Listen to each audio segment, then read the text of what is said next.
Cleveland, Ohio threats to the UN made by U.S. Ambassador Nikki Haley and President Donald Trump over Jerusalem are unwise. Haley warned the U.S. would be taking names in advance of the General Assembly voting 128-9 on a resolution to condemn President Trump's decision to recognize Jerusalem as the capital of Israel and move the U.S. embassy there. On Facebook and Twitter, Haley posted the following statement: at the UN, we're constantly asked to do more and give more. In the past we have. So, when we make a decision, at the will of the American people, about where to locate our embassy, we don't expect those we've helped to target us. On Thursday, there will be a vote at the UN criticizing our choice, and yes, the US will be taking names. During a cabinet meeting Wednesday, Trump echoed Haley's warning: we're watching those votes, let them vote against us, we'll save a lot.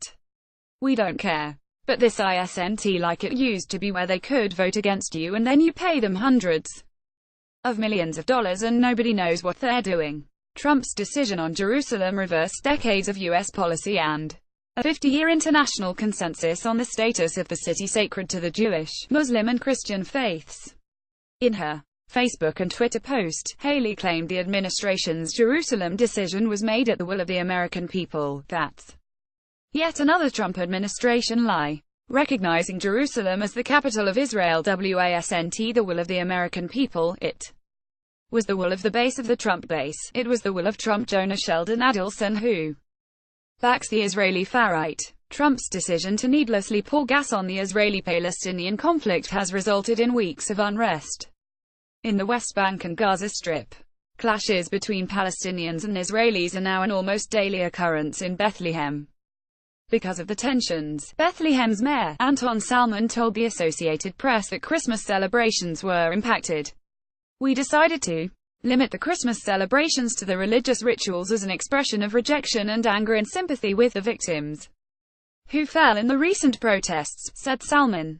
At Bethlehem's Manger Square, Christmas decorations hung alongside a large anti-Trump banner.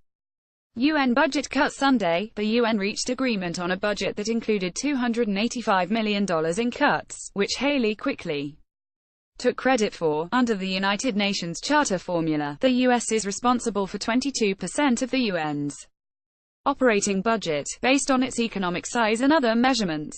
Trump and Haley pushing for budget cuts based on political retribution, instead of economic efficiency, would only cut the greater interest of the United States and mission of the United Nations, which the U.S. was instrumental in creating. History also taking names.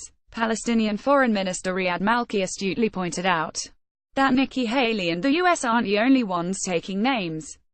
History records names. It remembers names, the names of those who stand by what is right and the names of those who speak falsehood. Trump's name would be near the top of any list of those speaking falsehoods and inflaming the Israeli-Palestinian conflict.